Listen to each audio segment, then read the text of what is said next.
दुपारची वेळ होती. मोरेबाबा आपल्या बैलांना घेऊन रानात आले होते. बैलांना चरायला सोडून ते जंगलाच्या शेजारी असणाऱ्या आपल्या शेतात काम करत होते. त्याच वेळी जंगलाच्या तोंडाशी असणाऱ्या झाडीतून एक भुकेला वाघ त्यांच्याकडे जिभल्या चाटत बघत होता. पाठमोऱ्या बसलेल्या मोरेबाबांना मागे उभ्या असलेल्या संकटाची काहीही कल्पना नव्हती. ते आपल्या लाडक्या बैलाकडे बघत शांतपणे आपले काम करत होते. दबा धरून बसलेल्या वाघाने ही संधी साधली आणि क्षणाचाही विलंब न लावता मोरेबाबांवर हल्ला चढवला. अचानक झालेल्या हल्ल्याने मोरेबाबा घाबरले. वाघाला बघून तर त्यांची बोबडीच वळली. त्यांच्या तोंडातून शब्दच फुटेना. त्यांना काही समजायच्या आत वाघाने आपल्या अक्राळ विक्राळ जबड्यात त्यांना पकडले आणि आपल्या अणुकिचेदार पंजाने त्यांच्यावर जोरदार हल्ला चढवला. वाघाच्या हल्ल्यामुळे मोरेबाबा रक्तबंबाळ झाले. त्यांच्या हातावर पाठीवर जखमा झाल्या. जीव वाचवण्यासाठी मोरेबाबा आरोळ्या मारू लागले, जोरजोराने किंचाळू लागले, मदतीसाठी याचना करू लागले. पण त्या निर्जन अरण्यात त्यांच्या मदतीला येणार कोण?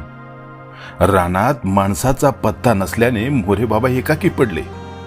आणि जरी त्यावेळी तेथे माणसे असती तरी कोण त्यांच्या मदतीला धावून गेला असता? वाघाला बघून आपला जीव वाचवण्यासाठी प्रत्येक जण तिथून पळूनच गेला असता.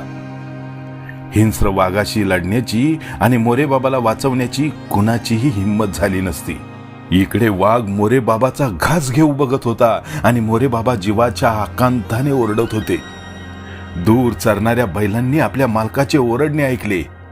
त्यांनी वाघाला मालकावर हल्ला करताना पाहिले आणि त्या बिचाऱ्या मुक्या जनावरांनी मागचा पुढचा विचार न करता मालकाच्या मदतीसाठी धाव घेतली. जिथे माणसांची माणुसकी कामाला आली नसती तेथे बैलांनी आपला इमानीपणा दाखवला. शेतकऱ्याचे आणि त्याच्या बैलाचे नाते किती श्रेष्ठ असते हे त्या मुक्या जीवांनी दाखवून दिले. स्वतःच्या जीवाची पर्वा न करता ते मालकाचा जीव वाचवण्यासाठी वाघावर धावून गेले. मोरेबाबावर हल्ला करणाऱ्या वाघाला मागून येणाऱ्या बैलांची कल्पना नव्हती. तो आपली शिकार करण्याच्या प्रयत्नात होता. आपल्या मालकाला जखमी झालेले बघून संतापलेल्या बैलांनी वाघावर जोरदार प्रतिहल्ला चढवला. वाघाला काही कळण्याच्या आत दोन्ही बैलांनी वाघाला मातीत लोळवला. आपल्या शिंगांनी आणि जोरदार धडकांनी त्यांनी वाघाची चांगलीच कणिक तिंबली. बैलांच्या धडकांनी वाघ चांगला सडकून निघाला. अचानक झालेल्या हल्ल्याने तो घाबरला. संतापलेल्या बैलांशी टक्कर घेणे त्याला धोक्याचे वाटले. दोन्ही बैलांच्या तावडीत जर आपण सापडलो तर आपल्या जीवावर बेतेल हे ओळखून वाघाने तिथून चक्क पोबारा केला. खरे तर वाघ म्हणजे जंगलाचा राजा. त्याची ताकद अफाट. त्याला सगळे प्राणी घाबरून राहतात. पण आज तोच वाघ दोन बैलांपुढे पराभूत झाला होता. कशामुळे? बैलांचे आपल्या मालकावर असलेल्या प्रेमामुळे. शेतकरी आणि त्याचे बैल यांच्यातील नाते इतके मजबूत असते की प्रसंगी प्राणपणाला लावून ते एकमेकांच्या मदतीला धावून जातात. मोरेबाबांच्या बाबतीत हेच घडले. त्यांच्या बैलांमुळे त्यांचे प्राण वाचले.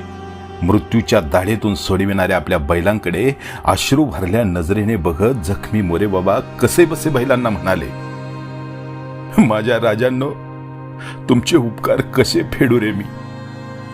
माझा जीव वाचवून आज तुम्ही साऱ्या जगाला दाखवून दिलेत की बैल आणि शेतकरी कसे मायेच्या धाग्यांनी बांधलेले असतात. माझ्यासाठी तुम्ही वाघाशी झुंजलात हे मी जन्मभर विसरणार नाही रे माझ्या राजांनो. मोरेबाबा वेदना सहन करत आपल्या बैलांशी बोलत होते आणि त्याच वेळी ते मुके जीव मालकाचे बोलणे ऐकता ऐकता वाघ पळून गेला त्या दिशेला अजूनही सावधपणे बघत होते.